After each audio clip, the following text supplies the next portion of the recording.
मत झालेलं आहे. सर्वांचं स्वागत करतोय. आणि आता संजय राऊत यांनी संयुक्त महाराष्ट्राच्या लढ्याची आठवण करून दिली. तो जो मंगल कलश आणला गेला तो काही सत्यनारायणाच्या पूजेसारखा आणला गेला नाही. त्याच्या मागे खूप मोठा संघर्ष झालेला आहे. 105, 107 किंवा त्याहूनही जास्त मराठी माणसांनी बलिदान देऊन मुंबई महाराष्ट्राला मिळवून दिली. आणि त्याची आठवण आज होणं स्वाभाविक आहे. कारण आम्ही आज दोघेही इथे बसलेलो आहोत, ठाकरे बंधू. आमच्या दोघांचेही आजोबा प्रबोधनकार हे संयुक्त महाराष्ट्राच्या लढ्यामध्ये पहिल्या 5 सेनापतींमधले एक सेनापती. त्यांच्या सोबत माझे वडील म्हणजे शिवसेना प्रमुख हिंदू हृदय सम्राट बाळासाहेब ठाकरे, राजचे वडील म्हणजे माझे काका श्रीकांतजी ठाकरे, म्हणजे अख्खं ठाकरे घराणं त्यावेळेला मुंबईसाठी संघर्ष करत होता. त्याच्यानंतरचा इतिहास मी काही आता तुम्हाला सांगत बसत नाही. पण मुंबई महाराष्ट्राने मिळवल्यानंतर मुंबईमध्येच मराठी माणसाच्या उरावरती उपरे नाचायला लागले. आणि त्यावेळेला न्याय हक्कासाठी शिवसेना प्रमुखांना शिवसेनेला जन्म द्यावा लागला. साधारणतः 60-65 वर्ष आता होतील. पुढच्या वर्षी शिवसेनेला 60 वर्ष होतील. इतकी वर्ष व्यवस्थित गेली.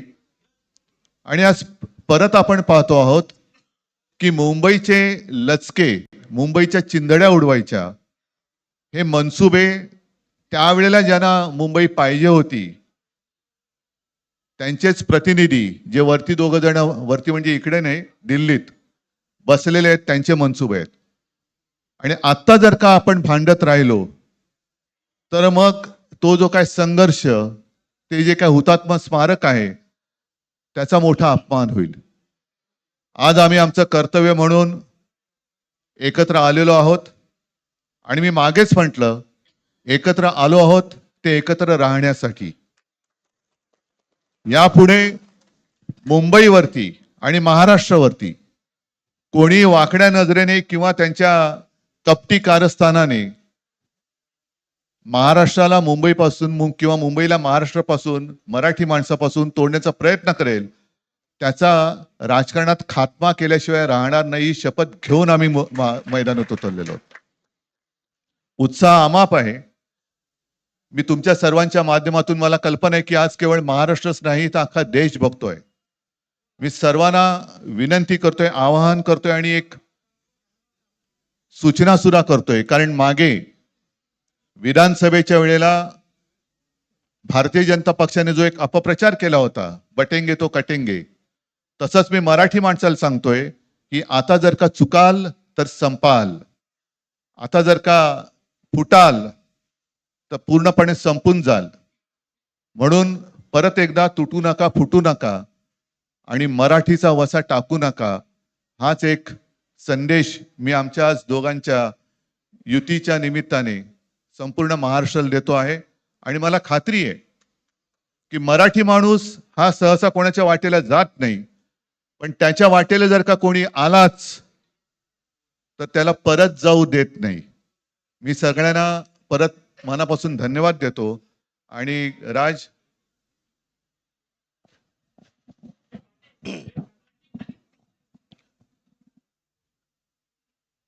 आपणा सर्वांचं मी मनपूर्वक स्वागत करतो.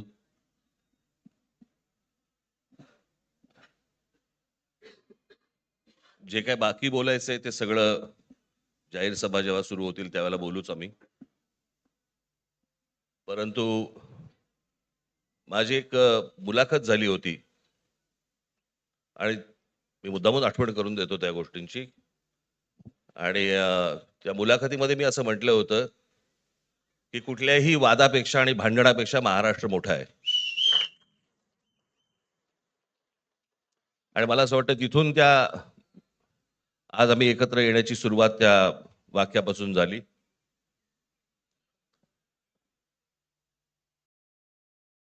कोण किती जागा लढवणार, आकडा काय, हा नाही सांगणार तुम्हाला.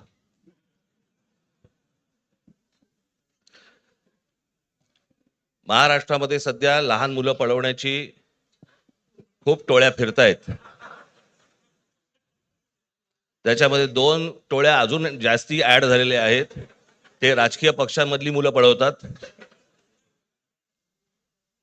आणि जे निवडणुका लढवणार आहेत त्या लढवणाऱ्या सर्व उमेदवारांना दोन्ही पक्षांकडनं उमेदवारी दिली जाईल. ती कधी भरायची, केव्हा भरायची ते आपल्याला कळवलं जाईल. आज फक्त आपल्या समोर एकच गोष्ट मी आपल्याला सांगू इच्छितो की बरेच दिवस याची प्रतीक्षा महाराष्ट्र करत होता. ती शिवसेना आणि महाराष्ट्र नवनिर्माण सेनेची युती झाली, हे आज आम्ही आपल्याला जाहीर करत आहोत.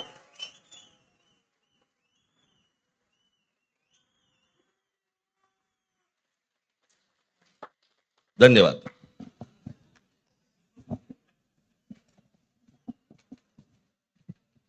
आकड्याचा खेळ संपला ते बरं झालं. नाही, आकड्यांचा खेळ आता सांगायचं होतं. ही युती संपूर्ण महाराष्ट्राची आहे का?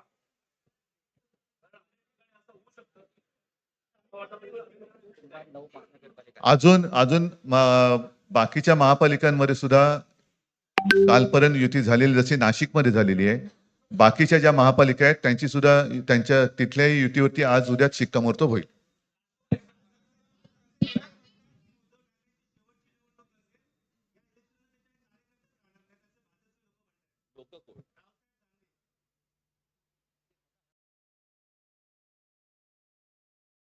त्यांच्यावरती प्रतिक्रिया देण्याच्या तरी पातळीचे राहिलेत का ते? त्याला त्यांच्या पक्षात सुद्धा कोण विचारत नाही. मला असं वाटतं की उत्तर देवांना द्यावीत, दानवांना नाहीत.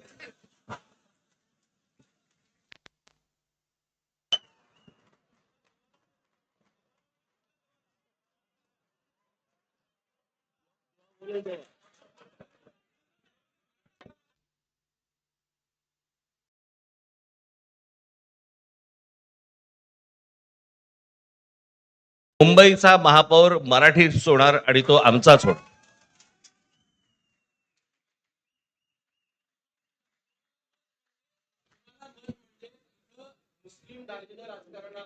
मला असं वाटतं की एक मुख्यमंत्र्यांचा व्हिडिओ पण फिरतोय ज्याच्यामध्ये ते अल्ला हाफिज असं बनलेत, बरोबर ना? तर या गोष्टी त्यांनी सांगू नयेत. माझ्याकडे खूप व्हिडिओज आहेत.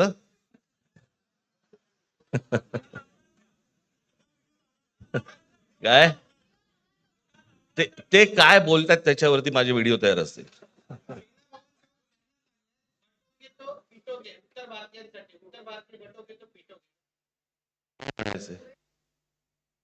काय म्हणायचं त्याच्यावर?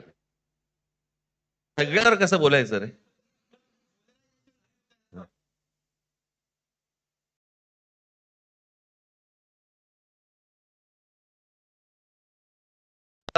आज मुंबईचं मी तुमच्या समोर आम्ही जाहीर करत आहोत आणि बाकीच्या जशा अशा होतील तशा तुम्हाला कळवलं जातील.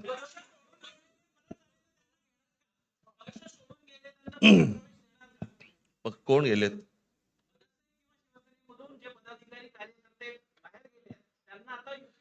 येऊ तर देत पहिलं. ते जरतर वरतीच खूप असतं सगळं.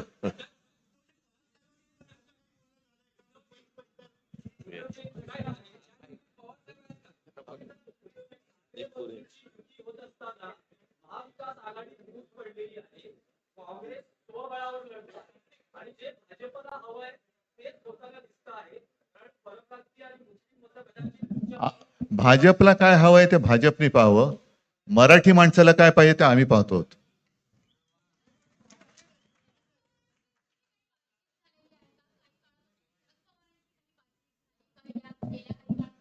चर्चा सुरू आहे, बघू त्यांच्यात. आम्ही आज आमची युती जाहीर केलेली आहे, शिवसेना आणि महाराष्ट्र नवनिर्माण सेना. जे महाराष्ट्र प्रेमी आहेत त्याच्यात काही भाजपातले सुद्धा अस्सल मराठी आहेत, ते सुद्धा येऊ शकतात. ही महाराष्ट्र रक्षणासाठी महाराष्ट्र प्रेमींची युती आहे. त्याच्यात काही जण भाजपमध्ये सुद्धा आहेत, त्याने हे जे काही चालले ते पाहवत नाहीये किंवा सहन होत नाहीये ते सुद्धा येऊ शकतात.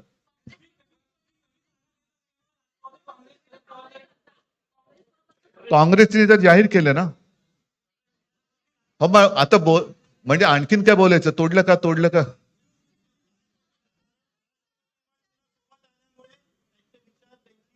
बघा मला बाकी कोण काय म्हणते त्याच्याशी काही कर्तव्य नाही. मी परत एकदा सांगितलं, महाराष्ट्राला आणि मराठी माणसाला काय पाहिजे ते आम्ही दोघं बघतो.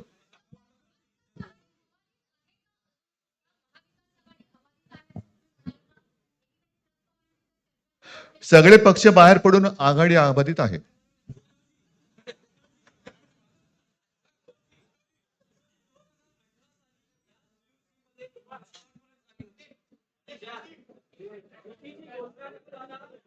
सत्ता वाटपाचं ही समीकरण ठरलं होतं. आज ठाकरे बंधूंची उभी लाईन होत असताना जर महापालिकेत सत्ता आली तर सत्ता वाटपाचा काही विचार आहे का? त्यावेळेला आम्ही हा निर्णय जाहीर केला होता आणि नंतर काय झालं तुम्हाला माहिती आहे. म्हणून आज आम्ही तो निर्णय जाहीर करत नाही आहोत.